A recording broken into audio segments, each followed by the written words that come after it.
J'ai repris la maison en 1985, en fait un 5 septembre, l'anniversaire de mon père, ce qui fait précisément 28 ans aujourd'hui. J'étais pas prédestiné à reprendre la Cornue forcément, donc les événements familiaux nous ont conduit à ça. Et depuis tout petit, effectivement, j'entends parler de cuisinière, de cuisine, de bien manger, de bien vivre. Et je trouve que c'est une belle opportunité.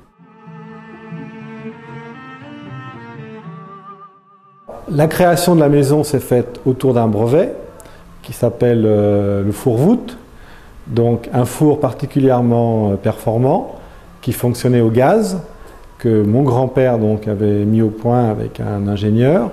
Et aujourd'hui, après plusieurs évolutions technologiques, on a toujours le four-voûte à gaz. Nous sommes fabriqués dans un atelier dans le 95, dans la zone de Cergy-Pontoise, avec des compagnons et une fabrication qui se fait à l'unité.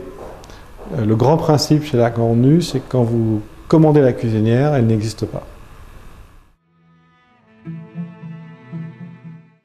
Non, ça serait exagéré. On est dans 35 pays, mais effectivement, on est quand même que dans les pays où il y a de l'immobilier de luxe, où il y a de l'électricité, du gaz. Donc, sur les 190 pays, on est dans 35. Et on est plus connu aux États-Unis qu'en France ou n'importe où dans le monde. Dans la culture américaine, posséder une cuisinière, c'est un élément reconnu.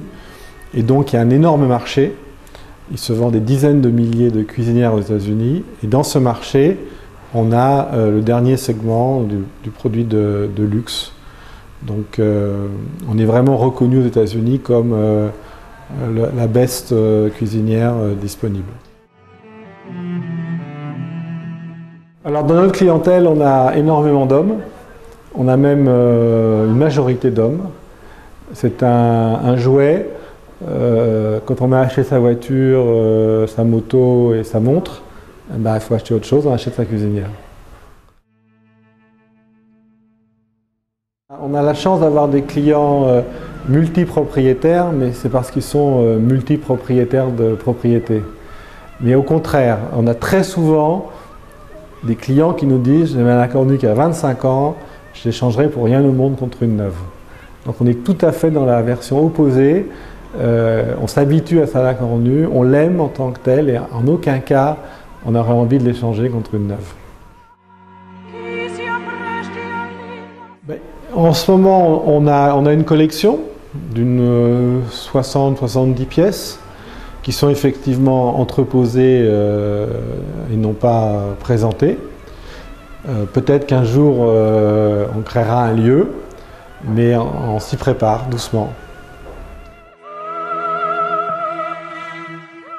Pour le moment, ce n'est pas du tout à l'ordre du jour. J'ai encore un certain nombre d'années à travailler, comme beaucoup de Français d'ailleurs. Et c'est un sujet qu'on étudiera, mais en 4-5 ans au minimum.